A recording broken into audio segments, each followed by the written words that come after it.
আশা করি সবাই ভালো আছেন। আমরাও ভালো আছি। মিঠু কিচেনে আবার একটি নতুন রেসিপি নিয়ে চলে আসলাম। আমাদের আজকের রেসিপি হবে শুটকি বেগুন দিয়ে রান্না করে দেখাবো, শুটকি ভুনা। তো এখানে আমি দুই ধরনের শুটকি নিয়েছি, দেখতেই পাচ্ছেন। আমি ডোট্টা শুটকি আর এখানে পোয়া শুটকি নিয়েছি, এটা সামুদ্রিক মাছ। আর এই শুটকি ভুনাটা করতে কি কি লাগছে দেখিয়ে দিই। লাগছে আমাদের এখানে পেঁয়াজ কুচি, কাঁচামরিচ কেটে নিয়েছি, লাগছে ধনিয়া পাতা আর রসুন কুচি। আর শুটকির ক্ষেত্রে অবশ্যই রসুনটাও দিবেন। আর লাগছে আমাদের এখানে বেগুন আর একটি আলু ছোট করে কেটে নিয়েছি। তো কী কী উপকরণ লাগবে দেখিয়ে দিলাম।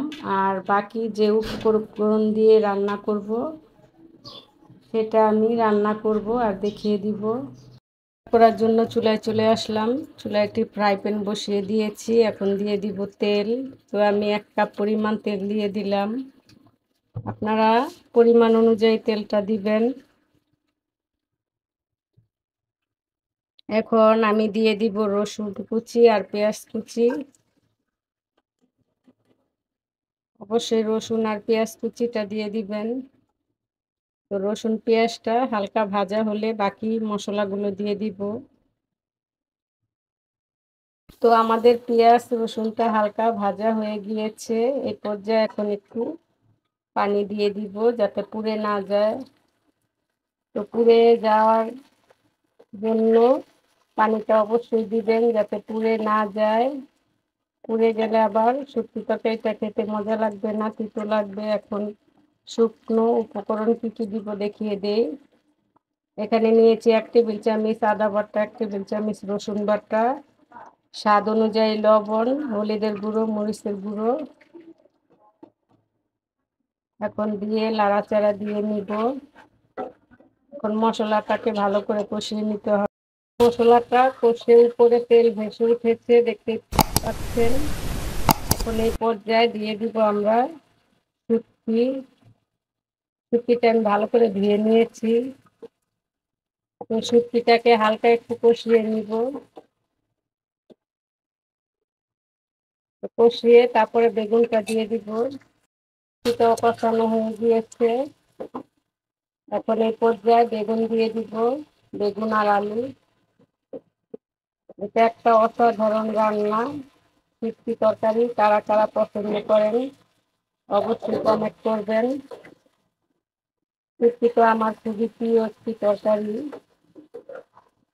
তো এই গরমে মাছ মাংস কিছুই খেতে ভালো লাগে না যাদের, তারা এই শুটকি তরকারিটা পছন্দ করেন তারা রান্না করে খেয়ে কমেন্ট করবেন। তো এখন হালকা বেগুন আর আলুটা শুটকি দিয়ে কষিয়ে দিব। আমাদের শুটকি আর বেগুন একত্রে আমরা হালকা কষিয়ে নিয়েছি। এখন দিয়ে দিব এখানে অল্প পরিমাণ কিছু পানি। তো শুটকি বেগুন এই পানিতেই হয়ে যাবে, এর চেয়ে বেশি পানি দিতে যাবেন না। এতে আমাদের শুটকি ভুনাটা বেগুন দিয়ে মাখা মাখা হয়ে যাবে। তো এই পর্যায়ে দিয়ে দিব কিছুটা কাঁচামরিচ ফালি। আর বেগুন কিন্তু তাড়াতাড়ি গলে যায়, অতিরিক্ত পানি দিবেন না। এখানে আমি দেখতে পাচ্ছেন পানির পরিমাণটা কতটুকু দিয়েছি, 1 কাপের আধা কাপ দিয়েছি। এই পানিতে আমাদের শুটকিটা হয়ে যাবে ভুনা। এখন আমি চুলার হিটটা বাড়িয়ে ঢেকে দিব যাতে শুটকিটা তাড়াতাড়ি হয়ে যায়। কিছুক্ষণ পর এখন ঢাকনাটা খুলে নিব, দেখবো শুটকি ভুনাটা কেমন হলো। আমরা যে ঢেকে দিয়েছিলাম কাঁচামরিচ আর হালকা একটু পানি দিয়ে। তো দেখতেই পাচ্ছেন আমাদের বেগুন আলুটা কিন্তু সিদ্ধ হয়ে গিয়েছে আর কিরকম মাখো মাখো হয়েছে ভিডিওতেই দেখতে পাচ্ছেন। তো এখন এই পর্যায়ে আমি দিয়ে দিব এখানে কিছুটা ধনিয়া পাতা। আমাদের শুটকি তরকারিটা হয়ে গিয়েছে। তো এখন আমরা নামিয়ে আপনাদেরকে পরিবেশন করেও দেখাবো শুটকি তরকারিটা কেমন হলো। আর এই তরকারিটা রান্না করতেও বেশিক্ষণ লাগে না, দেখুন খুব সহজেই হয়ে গেল, বেশিক্ষণ লাগেনি। চুলা থেকে নামিয়ে একটি প্লেটে তুলে নিয়েছি। দেখতে পাচ্ছেন আমাদের শুটকি ভুনাটা কতটা পারফেক্ট লোভনীয় হয়েছে। তো এরকম নিত্য নতুন মজার মজার রেসিপি পাওয়ার জন্য চ্যানেলটাকে অবশ্যই সাবস্ক্রাইব করবেন। ভিডিওটা ভালো লাগলে অবশ্যই একটি লাইক দিয়ে দিবেন। আর এই রেসিপি ফলো করে আপনারা এরকম শুটকি তরকারি রান্না করে খেয়ে দেখবেন, খুবই ভালো লাগবে। আর আমাকেও কমেন্ট করে জানাবেন। তো ভালো থাকবেন, সুস্থ থাকবেন, আমাদের চ্যানেলের পাশেই থাকবেন। আল্লাহ হাফেজ।